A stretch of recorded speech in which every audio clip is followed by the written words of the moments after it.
Саусақтары кесілген кісінің әңгімесі.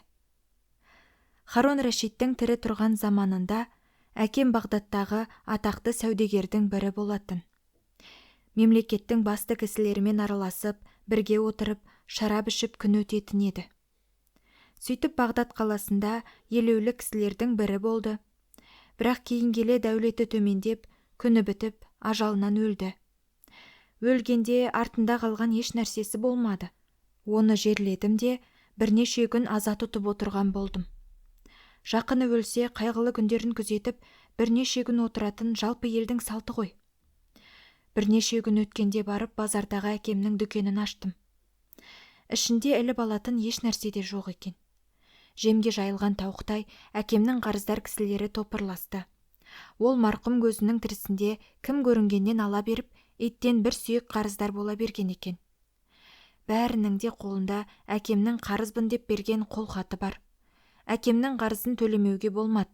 Лажсыз кесімді күнге уақытын ұзартып, мәулет сұрадым.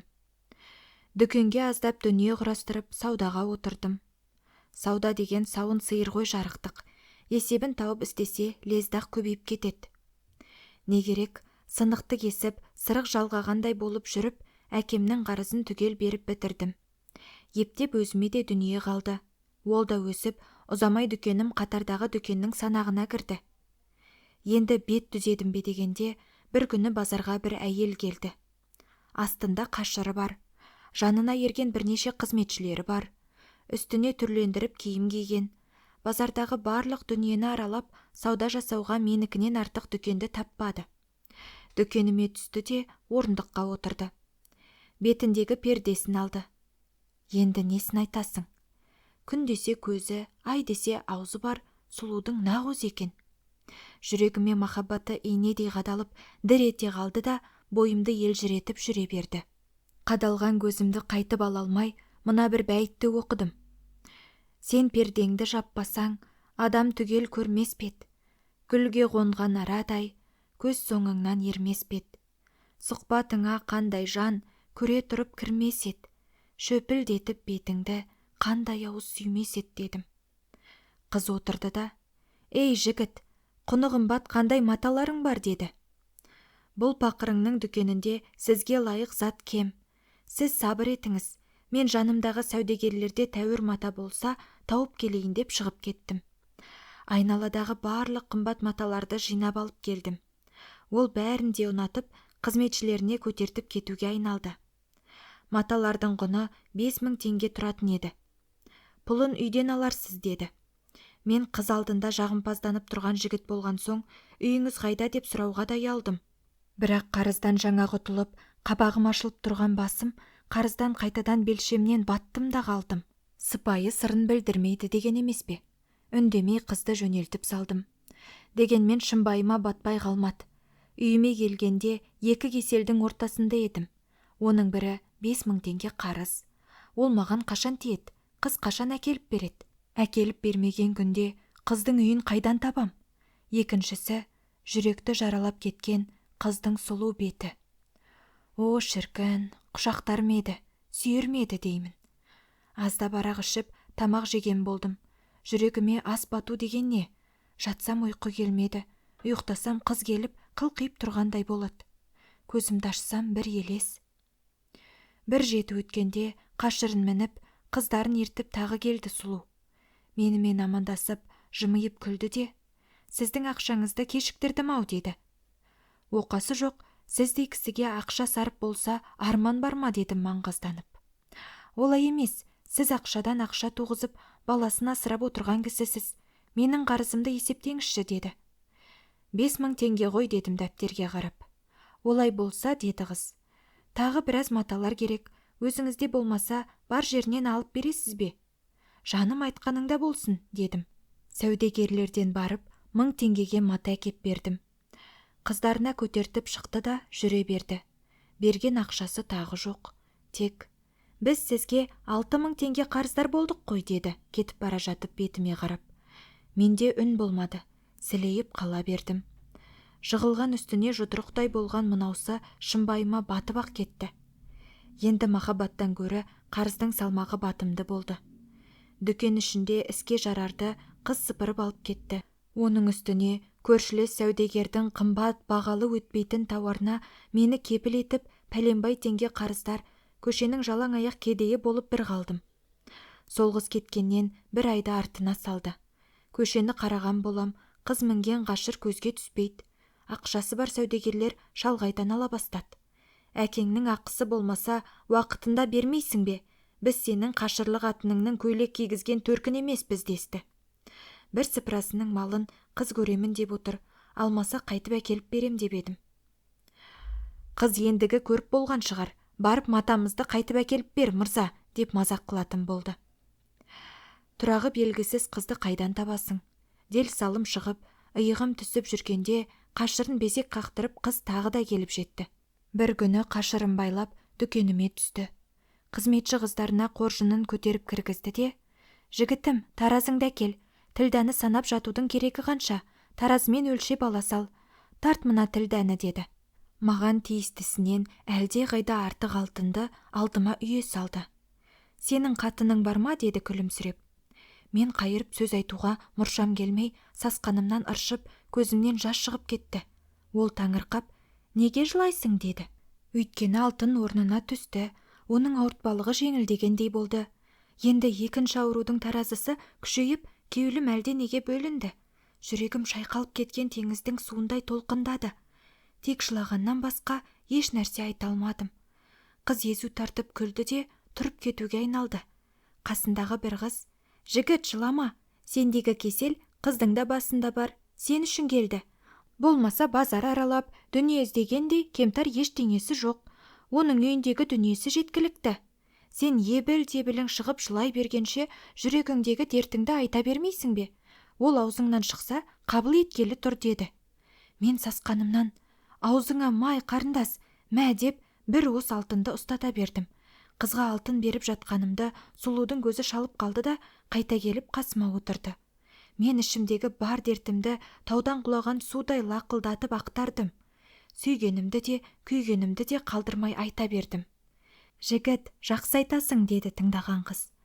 Бәрі орынды, жігітке жарасымды сөз. Қапелімде қолға ұстата салатын қолжаулық емес, махаббат мәселесі. Жата жастана жауабын аларсың. Мына отырған қыз менің хабаршым болсын. Сен осының айтқанымен іс істейтін бол, деп шығып үйіне кетті. Мен ол кеткен соң дүние тіршілігіне кірісіп, тиісті қарыздарымды беріп, жалаң ғана қыздың күйігімен қуырыла бердім. Талай күндер өтіп, әбден зарықтым. Күндердің күнінде хабаршы қыз келді. Ол менің көзіме күткен таңым сол сағатта атқандай болып көрінді. Сүйген жарымның саламаттығын сұрап, жадырап жайымды айтып жатырмын. Хабаршы қыз сөйледі: «Сен сүйген сұлу халифа Харон Рашидтің сүйікті жары Зәбейде сұлудың қызметшісі болады. Саған келіп жүргенде сонан рұқсат алып шығып жүруші еді. Ол сені көріп ұнатып, сенімен қосылуға Зәбейдеден рұқсат сұрады. Көрсет шығатын күйеуіңді, мен көріп ұнатсам ғана рұқсат етемін», деді Зәбейде. «Мен бүгін сені апарып көрсету үшін келдім», деді. Менің сабырымның кеткені сонша. «Қазір еріп жүре берейін бе?» дедім. «Жоқ», деді қыз. «Халифаның қатыны сенің дүкеніңдей көпшілік жүретін жерде емес. Оның отырған жері Дарыл Қылапат ордасына кіру оңай емес. Ол Жала суының аралында. Адам келетін жағы қолдың саласындай иін тіресіп тұрған әскер. Егер бір жанның көзіне түсуші болсаң, істің насырға шапқаны. Ертең мойның қыл қиып, дарға ілулі тұрасың. Сондықтан намаз шамда барып, Сәйд Зәбейденің мешітіне кір де жасырынып отыр. Таңға жақын мен барам», деді де кетіп қалды. Намаз шамның азанын шақырғанда Зәбейденің мешітіне кірдім. Түн ортасы ауа, екі кісі судан өтіп қайықпен келді де бір сандықты көтеріп мешіттің жанына келді. Ол екі қыз екен. Әкелген сандығын жаланың жағасына қойып мешітке кірді. Оның біреуі ғашық болған сұлуым екен. Қол мойынға орала түсіп, балға малшыған шыбынның тұмсығындай ауыз-ауызға жабысты. Балқыған бойымды әзер игеріп алдым. Шөлде бішкен судай мейірім бір қанды. Мені ертіп, судың жиегіне әкеліп, сандыққа салды да қайықты есе жөнелді. Өзеннен лезақ жылт етіп өтіп, Зәбейденің сарайына кірдік. Мені сандықтан шығарып алғанда айналамды қамап тұрған қыз екен. Бір мезгілде 20 қызды жанына ертіп, Зәбиде сұлу келді. Оның қасында тұрған өзге сұлу ма? Ол бір жұлдыздың арасында тұрған айдай көрінді. Қолымды қусырып, басымды қармақтай иіп, ізет көрсеттім. Мені ертіп келіп, бір бөлмеге отыруға рұқсат етті. Істейтін кәсібімді сұрап, әңгімеге кірістік. Мен барлық жағдайымды сөйледім. Сөзімді түгел тыңдаған Зәбиде сұлу, қызымның еңбегі босқа кетпеген екен. Күйеуге әбден лайықтысың. Бұл қыз менің қызметшім болса да, өзгеден айрықша тәуір көретін едім. Енді 10 күнге шейін осы қыздардың арасында күліп ойнап жүре бер. Соның артынан той қылып ұзатам деді. 10 күн өтті. Сол 10 күн ішінде қызды маған беру үшін халифадан рұқсат сұраған. Ол халифа қарсы болмапты. Той жасау үшін 1000 алтын сый да беріпті. Сонымен той болып, қазы шақырылып, некеде қиылды. Тойға түрлі тамақтар пісіріліп, қыздармен отырып тамақ іштім.